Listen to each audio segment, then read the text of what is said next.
जर चांगला सल्ला असेल तर जरूर घ्या, आणि जर चांगला सल्ला नसेल तर सोडून द्या. तर तुम्हाला जर एखाद्याने म्हटलं ए मूर्ख आहेस, आपण 10 वर्ष तोच विचार करतो, किंवा मला मूर्ख म्हणला आणि मला मूर्ख म्हणला, बावळट म्हणला. तू सिद्ध करून दाखव ना तू मूर्ख नाही आहे. त्याच्यावर ताकद लावायची नाही. त्याची कॉलर धरतो, त्याची गचांडीत धरतो आणि कुठं भेटतोय त्याला फटके देतो. अरे तू सुधरून बघ ना. एखादा माणूस खरं खरं सांगतोय की नाही तू मूर्ख आहे, तर आपण तपासलं पाहिजे मी किती टक्के मूर्ख आहे. 5%, 10%, 50% का 100%. आणि मूर्खाची लक्षणं सोपी सोपी असतात. त्यात आपण बसतो की नाही बघितलं पाहिजे, बरोबर ना.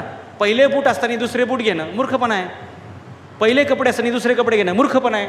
पहिला मोबाईल असताना दुसरा मोबाईल घेणं मूर्खपणा आहे. पहिली गाडी असताना दुसरी गाडी घेणं मूर्खपणा आहे. पहिली असताना तिलाच भाकरी देता येत नाही आणि त्याला दुसरी करणं हा 100 मूर्खपणा आहे.